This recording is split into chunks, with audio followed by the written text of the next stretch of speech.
Standard 6 Mathematics student. Today we learn profit and loss. विद्यार्थी मित्रांनो, आज आपण नफा आणि तोटा हा घटक अभ्यासणार आहोत. So student, first understand the what is mean by profit and what is mean by loss. विद्यार्थी मित्रांनो, प्रॉफिटलाच मराठीमध्ये नफा असे म्हणतात आणि लॉसलाच मराठीमध्ये तोटा असे म्हणतात. तर आपण नफा आणि तोटा, प्रॉफिट झाला, लॉस झाला असे शब्द आपण ऐकलेले आहेत, परंतु ते शब्द आपल्याला सूत्रानुसार गणितीय भाषेत त्याचे कसे काढलं जातं, नफा कसा काढला जातो, तोटा कसा काढला जातो, हे आता आपल्याला अभ्यासायचं आहे. If the selling price is more than the cost price there is a profit. विद्यार्थी मित्रांनो, इथे मी अंडरलाईन केलेले दोन गोष्टी महत्वाच्या आहेत. एक आहे सेलिंग प्राइस आणि दुसरी आहे कॉस्ट प्राइस. सेलिंग प्राइसला मराठीमध्ये विक्री किंमत म्हणतात आणि कॉस्ट प्राइसला मराठीमध्ये खरेदी किंमत म्हणतात. मग ज्या वेळेस या खरेदी किमतीपेक्षा ही विक्री किंमत जास्त असते त्यावेळेस आपल्याला प्रॉफिट म्हणजे नफा होतो. आणि मग या प्रॉफिटचा एक फॉर्म्युला आहे, पहा काय आहे फॉर्म्युला प्रॉफिटचा. Profit is equal to selling price minus cost price. Formula पुन्हा एकदा सांगतो. Profit is equal to selling price minus cost price. म्हणजे नफा बरोबर विक्री किंमत वजा खरेदी किंमत. त्याचं तुम्हाला एक छोटस एक्झाम्पल सांगतो. विद्यार्थी मित्रांनो, हा पेन आहे. हा पेन तुम्ही 10 रुपयाला विकत घेतला. हा पेन 10 रुपयाला विकत घेतला म्हणजे ही झाली तुमची कॉस्ट प्राइस. आणि हाच पेन तुम्ही 15 रुपयाला विकला म्हणजे ही झाली तुमची सेलिंग प्राइस. आणि घेतला होता 10 रुपयाला, विकला 15 रुपयाला, तुम्हाला जास्तीचे मिळाले 5 रुपये म्हणजे तो झाला तुमचा profit. So student, see the next. If the selling price is less than the cost price there is a loss. ज्या वेळेस खरेदी किमतीपेक्षा विक्री किंमत ही कमी असते त्यावेळेस आपल्याला काय होतो, लॉस होतो. लॉसचा सुद्धा फॉर्म्युला इथे पहा. Loss is equal to cost price minus selling price.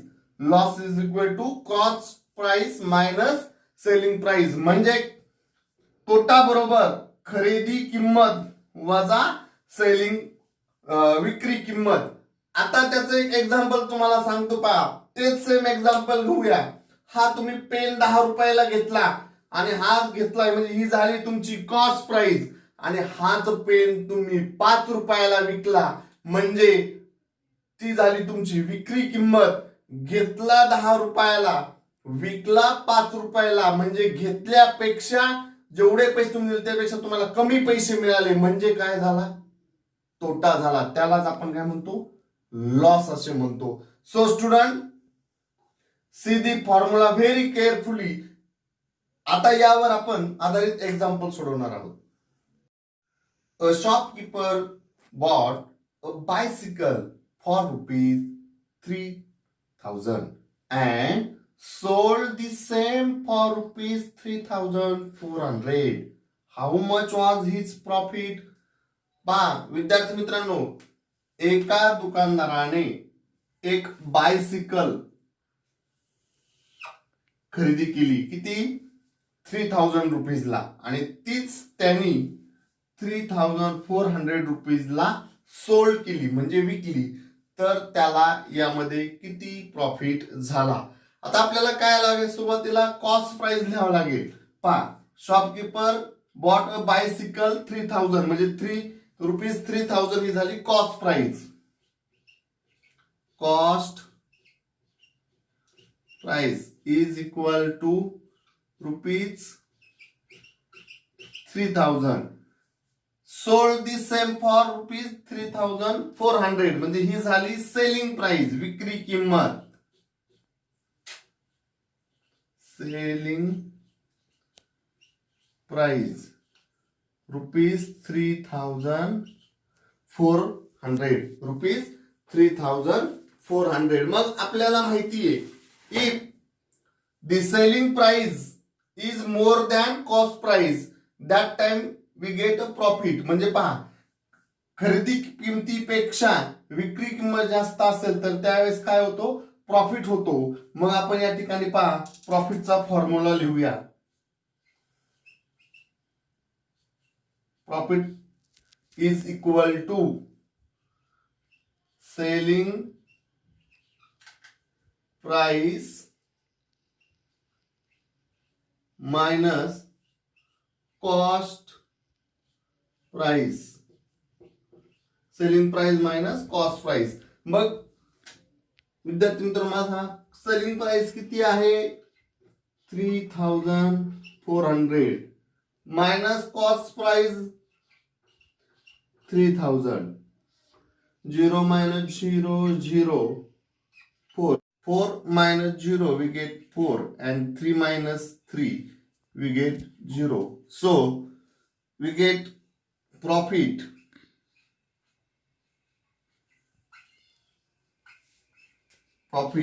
is equal to rupees 400 is equal to rupees 400.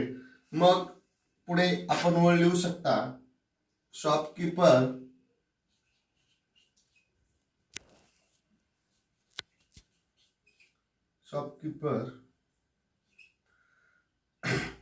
was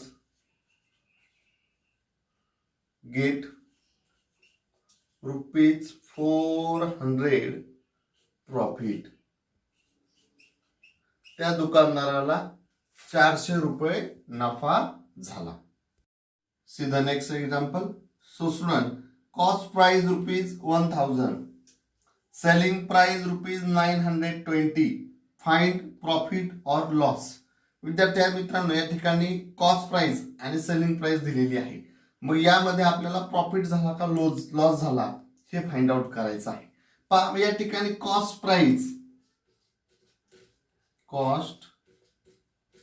price is equal to 1000 rupees and selling price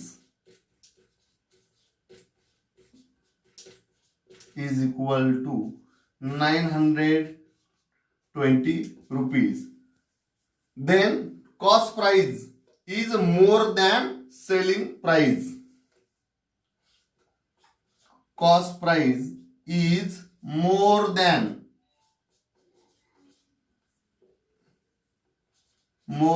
selling price. CP means cost price आणि SP means selling price. म्हणजे या ठिकाणी पहा cost price ही selling price पेक्षा जास्त आहे. म्हणजे या ठिकाणी आपल्याला काय झालेलं आहे, लॉस झालेला आहे. मग loss is equal to formula लिहायचा लॉसचा, cost price minus selling price. Cost price आहे 1000 रुपीज मायनस सेलिंग प्राइस आहे 920. सबट्रॅक्शन करूया. 0 minus 0 0. 10 minus 2 we get 8. Then 9 minus 9 0. Loss is equal to rupees 80. तर 80 रुपये त्याला काय झाला या ठिकाणी लॉस झालेला आहे. See the next example. Cost price rupees 4500 and selling price is 5000. Find profit or loss and how much. विद्यार्थी मित्रांनो या ठिकाणी कॉस्ट प्राइस आणि सेलिंग प्राइस दिलेली आहे. या ठिकाणी सुद्धा आपल्याला प्रॉफिट और लॉस झाला आणि तो किती झाला हे फाइंड आउट करायचं आहे. आपण मांडणी करूया. Cost price is equal to rupees 4500. Selling price